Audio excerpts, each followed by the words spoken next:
Honest Admissions. Oh, it just started recording. Welcome to Honest Admissions, where the only thing you're guilty of is being well educated. My name is Patrick. I'm the host of the show. And today we have Derek Marchewka on the show. He's a good friend of mine from McMaster University. He studied political science philosophy, graduated with a degree from McMaster and headed into Seneca to do public relations. He's very well-read, very well-spoken, very literate, and has a strong interest in history, politics, and current world events. Today, we're bringing him on the show to discuss the impact of COVID-19 on society, the healthcare system, the economy, politics, and we'll get his take on the political views on how this crisis is being managed by different countries, what they're doing right, what they're doing wrong, the pitfalls, the response, the quickness, and how it all affects our generation and community in the future. Potentially we'll have, and we'll get into detail later, but we'll have more of a sensitive approach to crises, including global warming, terrorism, other epidemics. This crisis has been such a significant historical event that it leaves a footprint on the minds and hearts of everyone in the world, to the grand degree of something like 9/11. So this is a very important time for any person in the world, because everyone is affected. And Derek, I'll leave it at that, and I'll let you take it away with your own introduction. Well, thank you, Patrick. Patrick is somebody that I have known personally for about 6 years, of course, with quite a big gap between the beginning and now. But nonetheless, one thing that comes to mind to mention right off the bat is that in January of this year, Patrick and I went on a trip that as of right now, we would be unable to do, for the sake that Patrick and I went to Sarnia, Ontario. The next day we crossed the border into Michigan, spent the night in Detroit, and came back through Windsor. Now that loop that we took, simple enough of a drive, but that is not going on right now in Canada, the US. So I raise that to equal your concerns, Patrick, towards the political economy, the ramifications taking place due to this COVID-19 situation that we find ourselves in. I also will say before we move on that importantly, to keep the credibility of Patrick's podcast, neither Patrick or I claim to be experts in any field. Of course, myself, I'm a graduate of philosophy, communications, also public relations. But really the best that I have is somewhat of a journalistic, passion. And that's what I hope to bring to the discussion today. But of course, I have no credentials in biomedicine or really any science whatsoever. So just want to get We're just two dudes with an education, about to lay down a bit of knowledge from what we've absorbed from the news, from articles, from experience. It'll be backed with some emotion, because obviously, like, this stressful time is affecting us not only in a political sense, but like you really feel it, especially now. You really feel it, and that's going to be hard to contain. I know it's good to be objective and control, like, your emotions and your opinions, and make sure it comes off as objective, right? But definitely, since COVID-19 is such an emotional topic, that's going to bleed through. Yes. So Derek, let's start off with how you're dealing with your your living, your health, your mental state before we jump into anything too serious. Okay, so for me, I think like many, I'm facing, what has turned overnight into a very, flatlined job market. Um, it turned out that I had been working at a job that oddly enough has a little connection to the coronavirus, description. Um, but I had actually finished that job before things had really ramped up. And, you know, I'm back home with mom and dad. And really, until the economy lets back up, I don't see myself getting hired anywhere. And I think that Patrick and I might spend some time talking about the Canadian perspective of this issue, though I do wonder if there's bigger fish to fry. But our government is taking measures just shy of the things going on in Spain and Italy. Um, and yet we have not had the intense spike of cases that those countries have had. So. Well, in regards to your comment about the job market and hiring, um, well, blue collar jobs have definitely felt the most heat in this situation. But fortunately or unfortunately, for some or others, there has been opportunities that come about due to the virus. Some people will take advantage, or it's just the nature of their business, like delivery, shipping, um, supply chain. These these different industries will thrive throughout the crisis. But like I said, the majority of your regular folk are going to be impacted, losing jobs and getting unemployed and laid off and stuff like that. So it is very tragic, and it's very tough and a big burden on the government. They have to take lots of responsibility for the well-being of the country as a whole, economy, and the health and safety and financial security of its citizens. So on that note, we live in a globalized economy, and everything is intertwined. So I'm not going to ask you to go country by country, but in terms of how different countries have responded, what would you say we can learn from China? What would you say we can learn from Italy? And what is Canada um, doing well from its lessons?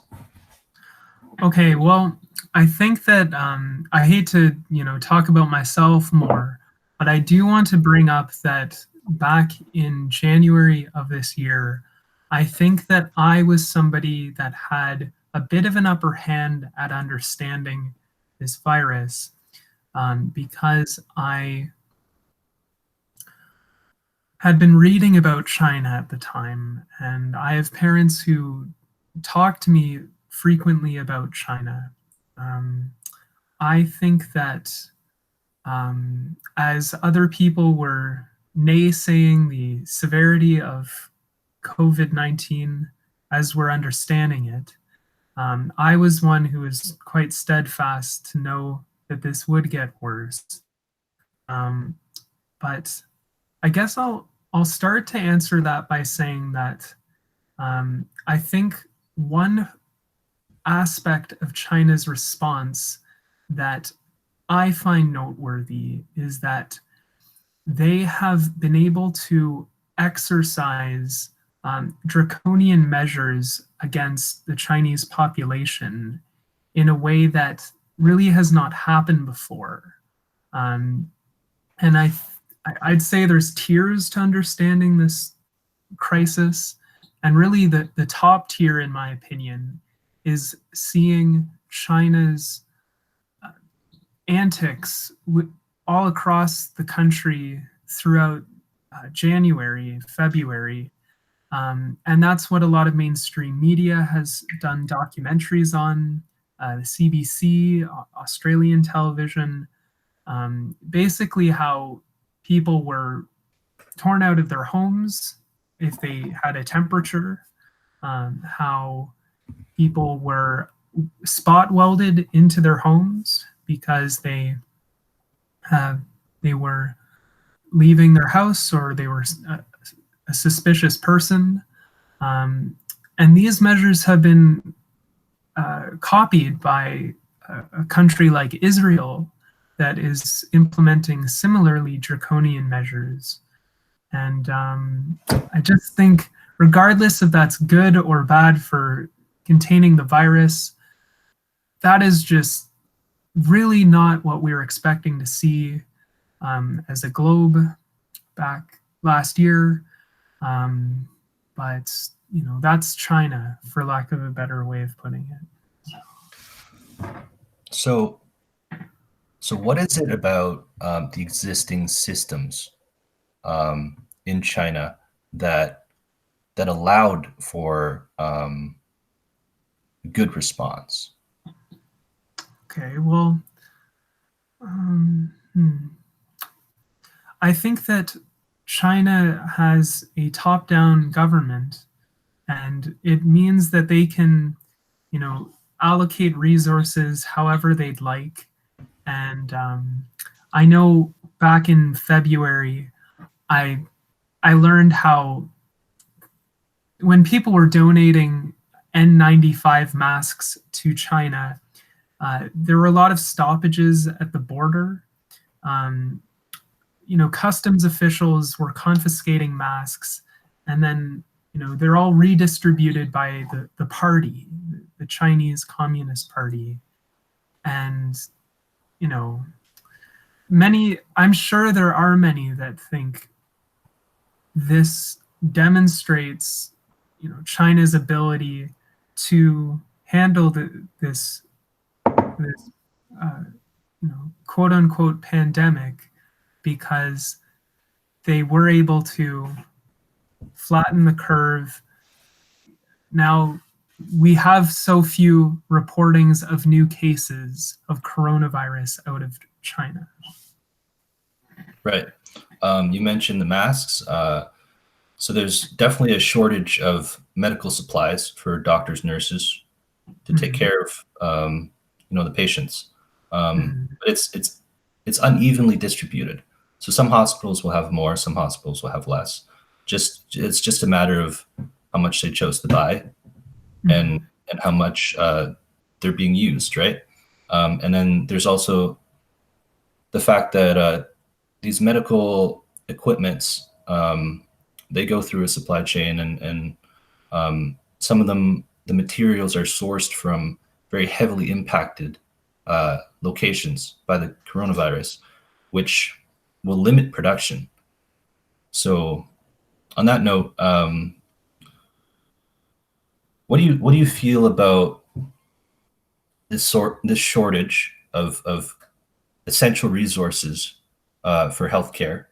And I've heard of doctors reaching out to any number of different businesses that do carry masks and gowns and stuff, even tattoo parlors, asking for donations. So it seems like a desperate outcry for help. And also there's doctors that are resorting to between patients sick and healthy, using the same masks, which increases the risk of transmission. And also, like I mentioned before, some hospitals are trigger happy with stockpiling at the expense of other hospitals. So it's unfair. So what are your thoughts on that generally? Well, I'm glad you asked, because I think that can allow me to segue into some of the information I've compiled for this interview. I want to just brief your audience a little that I might take a few seconds to buffer what I say because I'm now flipping to my dossier. But I want to mention that, in October or November of 2019, Event 201 was held at the World Economic Forum, and that's held in Davos, Switzerland, at which a global pandemic was simulated to test countries' medical capacities. The event was spearheaded by Bill Gates, whose Bill and Melinda Gates Foundation has specialized in vaccine development as well as antiviral pharmaceuticals. Bill Gates resigned as CEO of Microsoft in March of last year in order to focus more on this vaccine angle. Also suspicious is the program The Next Pandemic, put out by Netflix, also, I assume, in 2019. Aired around the same time as the Wuhan outbreak, The Next Pandemic features Bill Gates and gives credence to Gates's long-standing ambition to address global pandemics, generally speaking. So, with those things said, and again, or to say for the first time, this information is sourced. I think that gives some background as to the fact that Bill Gates is somebody very central to this whole operation, because Bill Gates, throughout at different times last year, was running these simulations with very wealthy attendees, explaining, putting out the narrative, you can say, that the economies and countries of the world are not prepared for a pandemic. And the fact that this was done before December 31st, which was the first counting of a coronavirus infection reported by China to the World Health Organization, opens up a whole new avenue of research. But with that said, it's clear that China is probably one of the only countries that's equipped to handle a pandemic, as it were. So that leads me to say two different points, but I'll mention them both. So I think the U.S. did have a division to research pandemics, which was shut down by Trump. Not sure the exact date. Also, the current, antivirus in development, the vaccine, is a totally new way to, it uses new scientific methods, because there's never been a vaccine that's been developed for coronavirus or any coronavirus. The technique that the scientists are using is taking a strand of the RNA, maybe manipulating it and injecting it straight into the body, so the body develops resistance. This has never been done before. So it's amazing how quickly 6-8 months, maybe even less, that they went from not ever having done it before to making great progress. So this whole, if I zoom out a bit and talk about it generally, this whole pandemic has increased people's response speed, which will end up applying to many different disasters in the future. So there is a lesson to be learned here. So it's although it's a crisis and people are dying, obviously it's not good. But depending on how we learn from the situation, we could approach future situations in a much more effective manner. Okay, and I'm going to actually add a point there, Patrick, because I think that you are on to something with what you're saying there. And again, I'll just ask for a few moments to buffer. But I'm going to mention to you what is called ID 2020. Again, what comes up is good old Bill Gates. And this is an article from globalresearch.ca, and it reads, "The coronavirus COVID-19 pandemic. The real danger is Agenda ID 2020.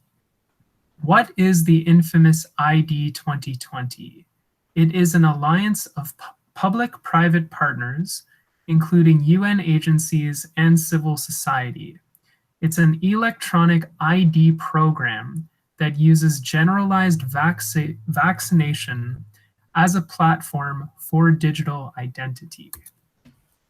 ID 2020 is an initiative which seems to dovetail the Event 201 exercise, also spearheaded by Bill Gates. ID 2020 is an initiative to have the world's population vaccinated against coronaviruses or other infectious diseases by the end of 2020. What is extremely alarming in this project is the fact that the vaccine would also double as a biometric tracking device, injected or tattooed into the body, which I believe you were alluding to, Patrick. This biometric device would become a permanent fixture in someone's body that would become also a permanent it would permanently surveil any individual, while also emitting dubious effects of such a vaccine. Gates appeared on an AMA, or Ask Me Anything, on Reddit to explain ID 2020, and I believe that was even just earlier this month in March. So I think that's enough to say that we have to be quite weary of the idea of a tech billionaire sponsoring a program that will, in effect, change individuals' RNA or DNA, RNA being a variant, I believe, permanently changing that RNA through a vaccine. And the fact that it also has a biometric component to it is very much what some would caution strongly against as a whole. Amazing. So due to the pandemic, it has brought credibility to anti-vaxxers. Well, you said it, not me. So, I mean, they're right now. Well, yes, ID 2020 is real.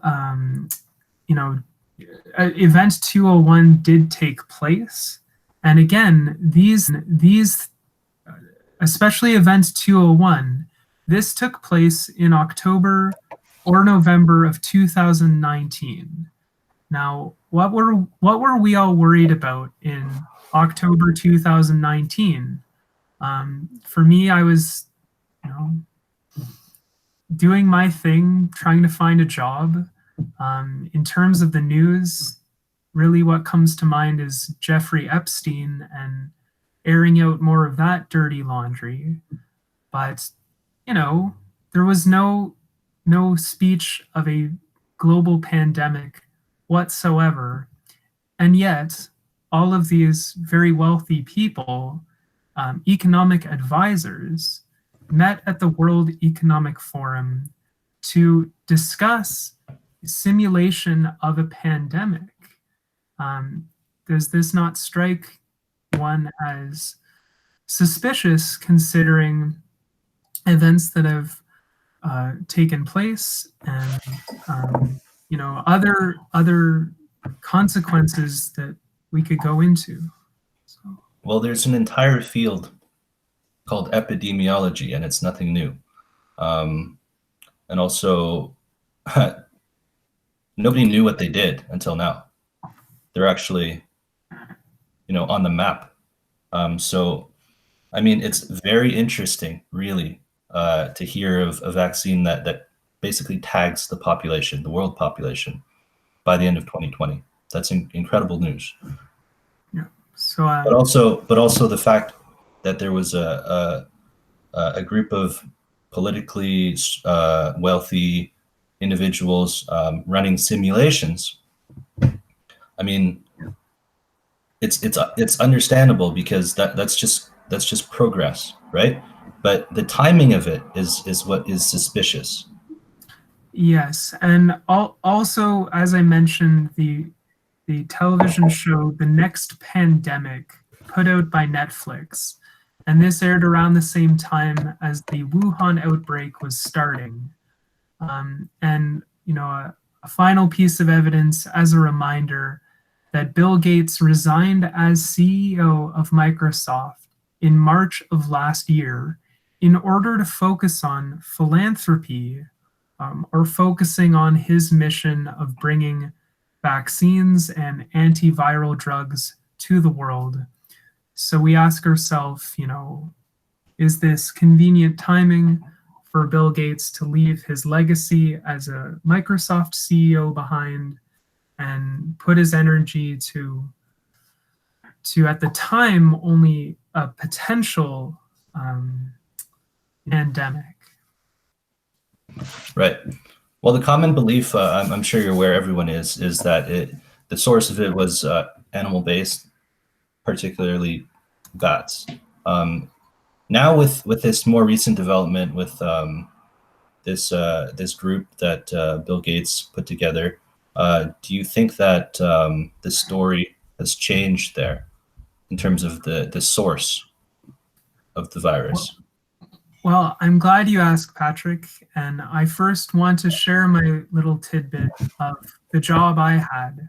And I don't mind sharing this since I'm no longer working there. I worked as a fundraiser for World Animal Protection, and they were focused on helping animal rights and those sorts of things. At the beginning, in January of this year, I had heard that this had happened. February of this year, I had heard that this was contaminated animals being presented and bought and sold and cleaved in half and eaten. This took place at the Huanan Seafood Market in Wuhan, China. And the official story is that this seafood market bred the COVID-19 disease, because obviously Wuhan, China was the place to first get sick.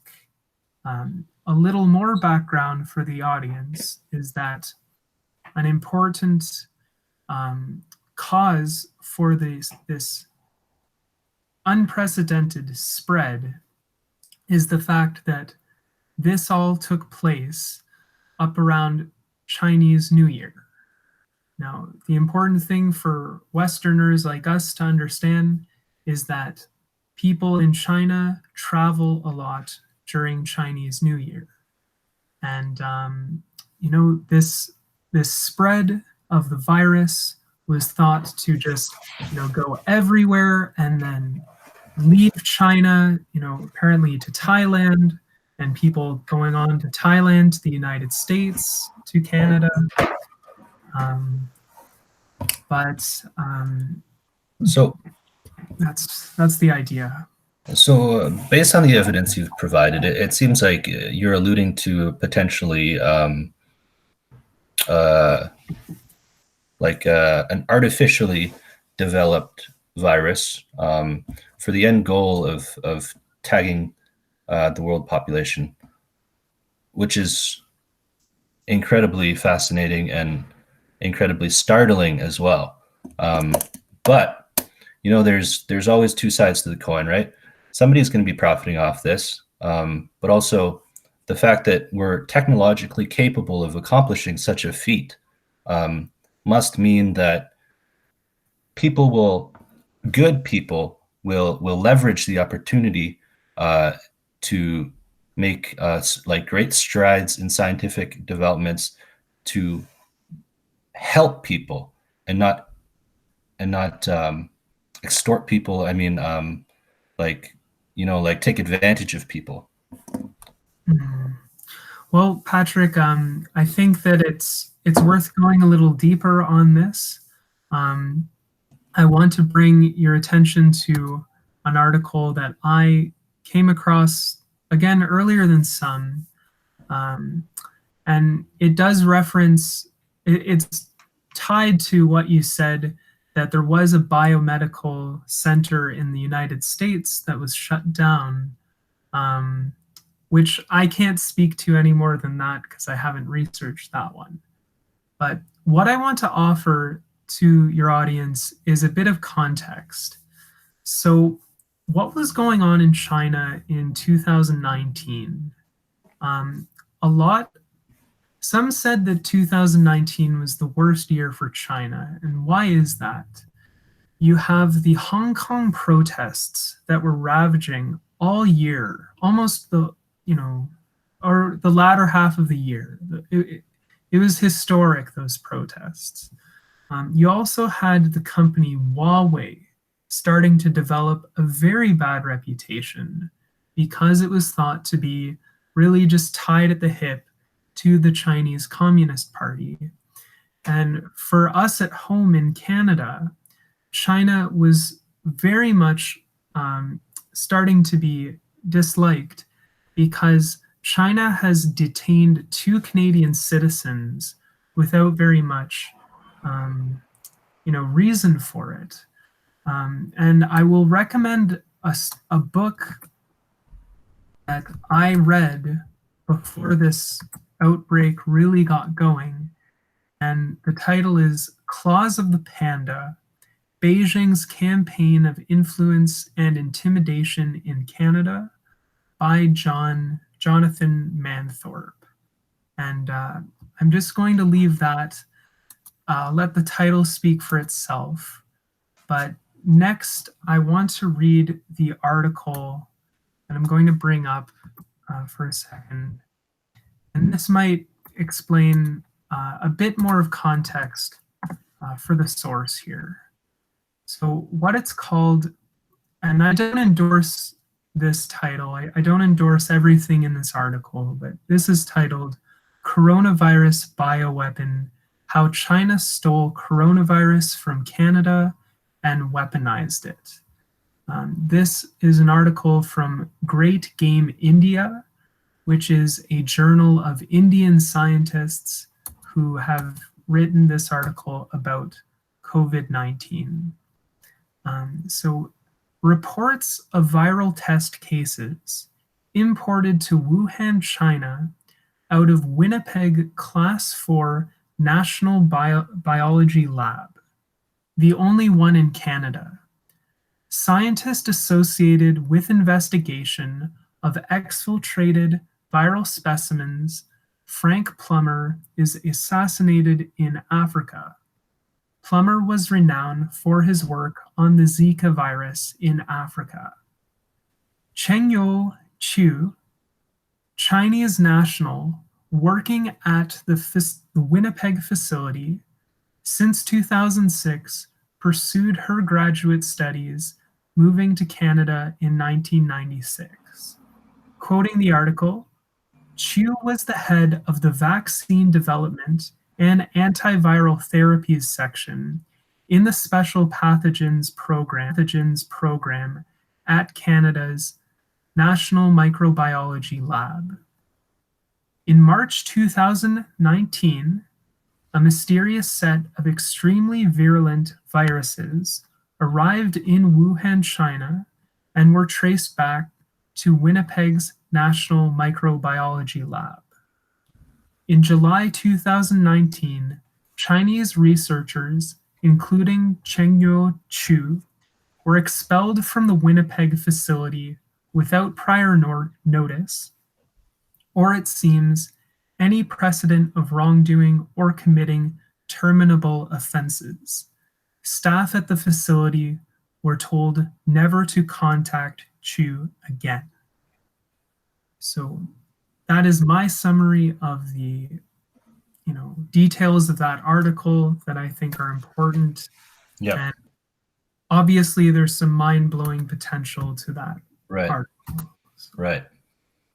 So the article states the virus was inadvertently, maybe deliberately, transported in March from Wuhan, and they're definitely, according to the evidence you've provided, you can infer that there's political motivation.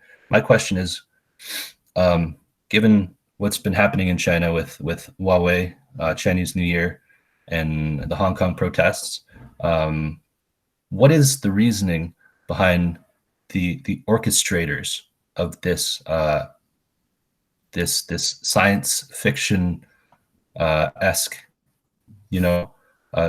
situation? What is the reasoning behind? Obviously, we can't get into the minds of them, but what is the reasoning for orchestrating this event and selecting China as the scapegoat? Okay, great question. I think what would be important is to try to understand a little bit more about Wuhan, China.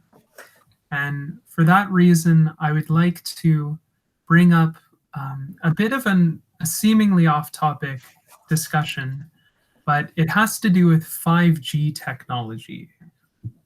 Wuhan, China was selected as the very first place in the world to test fully automated, fully running 5G technology. And for the viewers who don't know about 5G, it stands for fifth generation. I think that we'll leave it there. But basically, in my opinion, Wuhan, China was thought as this test site for a kind of shutdown of economies and to see how that might operate, mainly because Wuhan, China has a few special qualities to it. And unfortunately, I don't have the source for this on hand, but I know that Wuhan, China ranks very high for pollution and smog. And that alone leads to quite a lot of deaths and a generally unhealthy population. And one other would be that they have problems with garbage because it's a massive city and there's just difficulties which would happen at any point. Right. It's a vulnerable site to infect.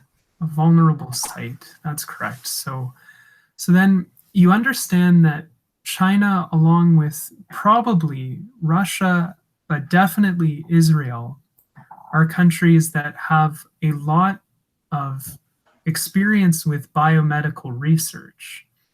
And China is a country that has not so many laws against what they can develop, how they can go about it, what practices they can use. And I think all of that is important. I think that really, there's a whole host of things, a whole host of reasons why governments outside of the West, like those three I mentioned, I hate to say it, but could benefit from, putting out a pandemic, or at the very least, a pandemic scare on the world population.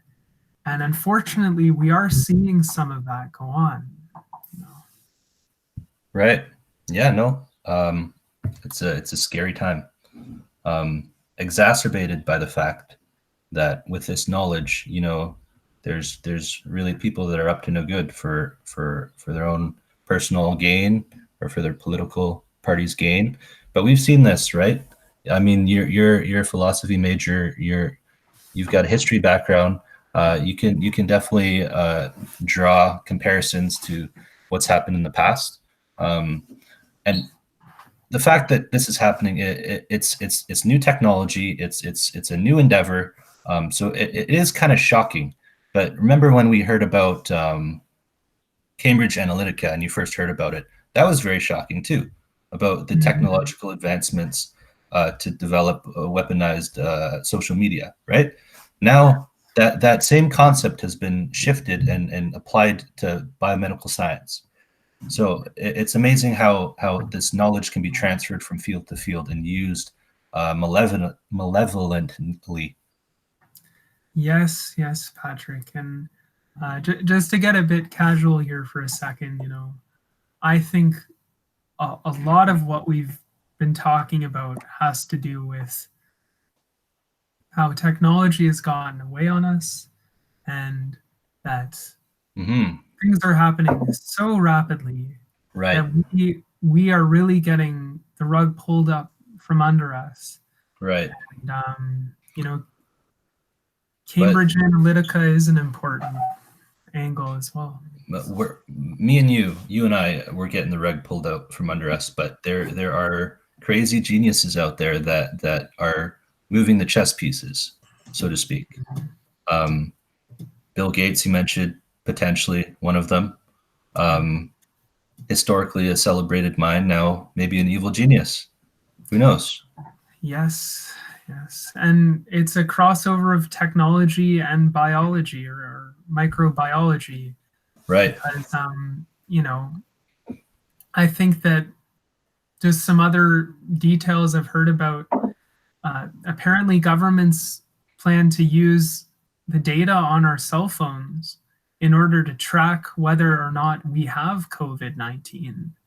So, to any of your audience out there, if you have joked with a friend, if you have said that you have COVID-19, you're in trouble because I hate to tell you this, but you can't delete anything off the internet. So, yeah, that is true.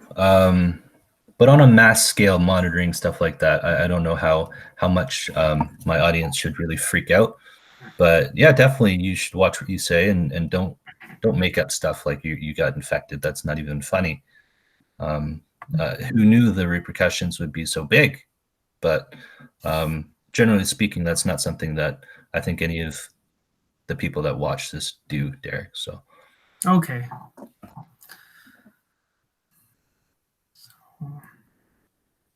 well, I really appreciate the insight on this topic. In terms of technology advancing and getting out of our hands, our control, there's always smart people that will be able to control it. In many of the fields where it's reasonable to be scared, like AI, there's measures we can take to ensure that it doesn't overtake us. But this is straight science, and I mean my friend who's going to be the next guest on this show, Yeah. she did a PhD neuroscience presentation on brain machine interfaces, and one of the ways to combat the artificial intelligence scare is to enhance human capability with technology through means of probing the brain to increase the biological output. So like it's definitely a competitive environment here where we're trying to get ahead of technology so that it doesn't control us, but we control it. Yes, yes. I mean, I've been thinking about this, day in, day out. I would say that we are in, one of the most important years of our history. And I would say that it's almost like what you'd call the black year or the, sadly, the death year of very bad things going on. And yet, I do think you are going to see, and what's taking place is an awakening. And I do mean that in a spiritual sense. Hmm. I think we have to keep in mind there was a slogan in the time of the 1960s: "The revolution will not be televised." And I think we can say the revolution will not be live streamed. And that's the idea that we are all home on lockdown. There are a whole host of other things to talk about with that. But nonetheless, I think psychologically, people are going to be waking up. Yeah, yeah. I mean, if not from COVID, from this discussion, uh, which I'm very glad we're having, by the way. I appreciate that you took the time to do the research and provide us with some insight onto what may or may not be going on behind the scenes. Um, on that note, I'd like to tone it down a notch because it's getting very heated and like we could go all day and scare ourselves to pieces. Um, so aside from these scientific developments and misuse of technology, um, like what else are you interested right now in the world or in your personal life? Well, for me personally, I am trying to juggle whether or not to get continue looking for a job at the moment, or work towards just kind of, I'll say, blogging. As you know, Patrick, I'm pretty big on blogging, Yeah, but I am in kind of limbo right now because I'm right. It's thinking hard to. about, well, I'm thinking of changing my whole the scope of my blog. I The content that I wrote about, I can't even access anymore going to live shows, but B, I am thinking of really, taking the blogging in a new direction, and that's probably what I'm going to do soon. So Yeah, no, if it's any time to pivot, it's now. yeah, Yeah, so I'm a fan of reading what you put out on your blog, especially your reviews and impressions on some of the shows that you see in Hamilton. It's really interesting and very flowery and creative, um, and very clean too. But didn't you say you're going to get a bit more controversial? oh well, I don't know. I mean, I think it's important when you put things online that you realize there's it's permanent. It's I mean, there is an ability to take things down, but in terms of the data, it's out there. But Yep. with that said, you know, I guess you have to balance the idea of educating but entertaining people. And I think we definitely have a crisis online of people entertaining too much without educating people. That's So very true. That is very true. And the consumption of that is abnormal. Yeah. yeah, Like when you have a balanced scale of educational entertainment and just like mindless entertainment. Unfortunately, what's consumed more, is the bullshit, yeah, I guess so. which I mean, it, that attributes to the fact that what we've been saying is possible. The fact that people are consuming just non intelligent media means that they'll be more susceptible to manipulation. Mhm. Yeah, I mean, I guess it leads to your idea, like, how long can our democracy last? And you know, if we're not really tuned into what's going on. But like I said, I'm actually very optimistic in that sense that this year will be a year of, like, awakening. Hmm. Yeah, the revolution will not be live streamed. I like that. coined it yourself. You heard it here first from Derek Marchewka. I wish I had coined that one. But... Oh yeah. Okay. Yeah. Well, you can't have it all. Well, Derek, I'm going to wrap it up short because short and sweet meetings are always good. I really appreciate everything that you've said and the time you've taken out of your day uh, and the time you've taken to access all this information and make it concise and complete and form a story for us and the viewers at home. Yeah, I think it's very important, knowledge to have, and I'm glad you shared it. I hope you all the best, and have a go ahead. And last thing is that I can post the sources and links to what I've said on the show notes as people do, or I can just give that to Patrick and you can distribute it from there. So. Yeah, no problem. That'll be good. And also, including the articles that you sourced from, you mentioned the book. You might want to put the book title in there too. Oh, sure. Yeah. Okay. All right. This has been episode 2 of Honest Admissions, and honestly, wow.